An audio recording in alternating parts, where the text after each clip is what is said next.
Apa makanan orang mukmin ketika Dajjal keluar?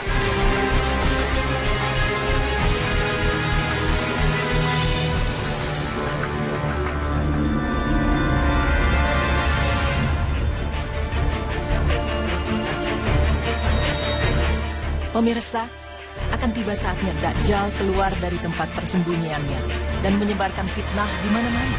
Ya, Dajjal yang selama ini sering disebut-sebut sebagai salah satu tanda dari kiamat besar memang membuahkan tanda tanya besar di kepala kita. Apakah dia sudah keluar atau belum? Lagi-lagi jika berbicara kapan Dajjal keluar, tentu tidak ada yang tahu pasti. Tapi sebagai umat muslim kita wajib untuk mengimaninya, karena Rasulullah telah bersabda, "Maka saya akan keluar dan mengembara di bumi, dan tiada satupun tempat kecuali saya masuki selama 40 malam kecuali Mekah dan Taibah atau Madinah. Karena kedua kota itu diharamkan bagi saya untuk memasukinya. Apabila saya hendak memasuki salah satu dari kedua kota tersebut, saya dihadapi oleh malaikat yang menghunus pedang untuk menghardik saya. Dan pada tiap-tiap lorongnya ada malaikat yang menjaganya." Hadis riwayat Muslim. Tersirat sangat jelas dari hadis tersebut bahwa Dajjal memang akan keluar dan mengembara di bumi. Tapi, pernahkah terfikir di benak Anda, seperti apakah kehidupan kita kalau Dajjal sudah keluar? Sesosok manusia yang matanya buta satu ini memang menyimpan banyak misteri. Seakan kiamat itu identik dengan dirinya. Bahkan ada yang mengatakan kalau Dajjal sudah keluar saat ini, wallahu a'lam bishawab. Namun yang pasti ketika Dajjal keluar, maka seluruh kehidupan di muka bumi akan terombang-ambing dengan fitnahnya.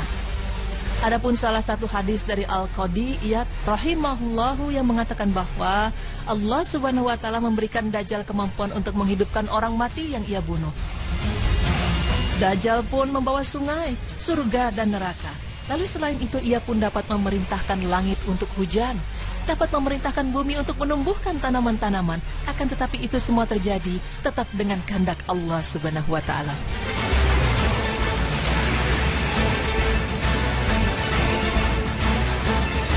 Meskipun Dajjal bisa menumbuhkan tanaman dan menurunkan hujan, tapi bukan berarti makanan kita berlimpah ruah dan bebas makan apa saja. Justru ada hadis dari Syekh Al-Albani yang mengatakan bahwa sesungguhnya 3 tahun sebelum kemunculan Ad-Dajjal, di tahun pertama langit menahan sepertiga air hujannya, bumi menahan sepertiga hasil tumbuhannya, dan di tahun kedua langit menahan 2/3 air hujannya, dan bumi juga menahan 2/3 hasil tanamannya. Dan di tahun ketiga langit menahan seluruh yang ada padanya, dan begitu pula bumi, sehingga binasalah setiap yang memiliki gigi, pemamah dan kuku. Pemirsa, tersirat dari hadis tersebut, bagi yang memiliki gigi pemamah dan kuku, maka akan binasa. Di mana dapat diartikan setiap hewan yang memberikan protein utama bagi manusia akan punah. Contohnya seperti kambing, domba, sapi, kerbau, dan onta.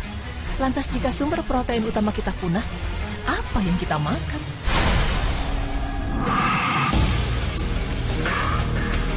Ada sebuah buku dari Syekh Muhammad Nasiruddin Al-Albani rahimahullah, yang mana di dalamnya ada Asma yang berkata, "Akan tetapi mereka tidak mendapatkan apa-apa sehingga aku khawatir terkena musibah kelaparan dan apa yang bisa dimakan oleh kaum mukminin pada waktu itu." Kemudian Rasulullah SAW bersabda, "Allah mencukupkan kepada mereka dengan makanan yang diberikan kepada penduduk langit atau malaikat." Hadis riwayat Ahmad 26.298. Tapi, terpikirkah Anda bahwa malaikat tidak makan dan tidak minum? Lalu bagaimana orang mukmin untuk menyambung hidupnya? Ternyata Islam pun sudah menyiapkan jawabannya.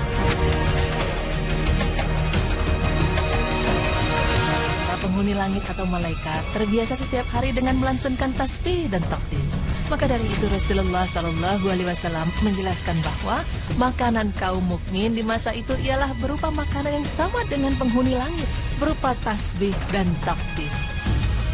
Dari penjelasan tersebut tersingkap bahwa betapa pentingnya peran zikir dalam hidup kita.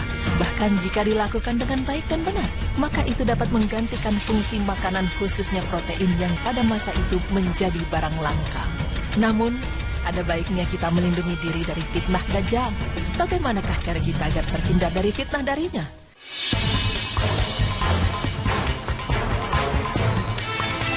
pertama adalah meminta perlindungan dari Allah Subhanahu wa Ta'ala. Sesungguhnya banyak cara bagaimana kita meminta perlindungan, bisa dengan doa ataupun sholat. Namun cara yang lebih baik yaitu memperbanyak meminta perlindungan setelah tasyahud akhir, seperti hadis berikut. Jika salah seorang kalian selesai dari tasyahud akhir, mintalah perlindungan dari 4 perkara. Ya Allah, aku berlindung kepadamu dari azab Jahannam, dari azab kubur, dari fitnah waktu hidup dan waktu mati, dan dari kejahatan fitnah Dajjal. Hadis riwayat Al-Bukhari dan Muslim. Cara lain untuk menghindari diri dari fitnah Dajjal adalah menghafal seluruh ayat pertama dari surat Al-Kahfi, baik dari awal ataupun akhir dari surat tersebut. Karena menurut Imam Nawawi, ayat-ayat yang terdapat di awal atau akhir dari surat Al-Kahfi ini berisi tentang keajaiban-keajaiban dan tanda-tanda kebesaran Allah Subhanahu wa Ta'ala. Adapun hadisnya, barang siapa menghafal 10 ayat pertama dari surat Al-Kahfi akan terjaga dari fitnah Dajjal. Hadis riwayat Muslim. Sesungguhnya Dajjal itu adalah manusia yang jelek sifatnya. Maka lebih baik untuk menjauhi Dajjal, karena tidak ada yang mendatanginya kecuali seseorang yang yakin akan terkena mudarat dari Dajjal.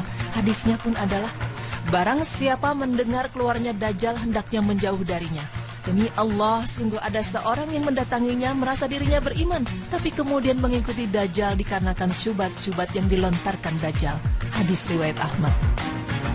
Selanjutnya adalah tinggal di Mekah dan Madinah. Cara ini merupakan cara yang lebih baik dan pasti akan terhindar dari fitnah Dajjal, karena Dajjal tidak akan mampu untuk memasuki kedua wilayah tersebut. Dan hadisnya yaitu, tidak ada satu negeri pun kecuali akan dimasuki Dajjal, kecuali Mekah dan Madinah. Dan tidak mendapati celah atau jalan masuk kecuali padanya ada malaikat yang berbaris menjaganya. Hadis riwayat Al-Bukhari dan Muslim dari Anas bin Malik radhiyallahu anhu.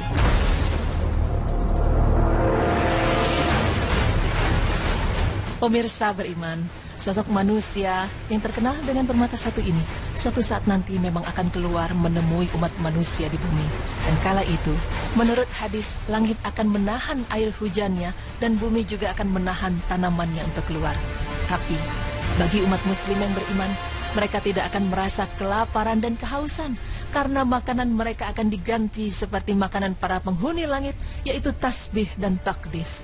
Sungguh, betapa pentingnya zikir bagi kehidupan kita. Sebagaimana Allah Subhanahu wa Ta'ala berfirman yang artinya, hai orang-orang yang beriman, berzikirlah dengan menyebut nama Allah, zikir yang sebanyak-banyaknya, dan bertasbihlah kepadanya di waktu pagi dan petang. Quran Surah Al-Ahzab ayat 41 hingga 42.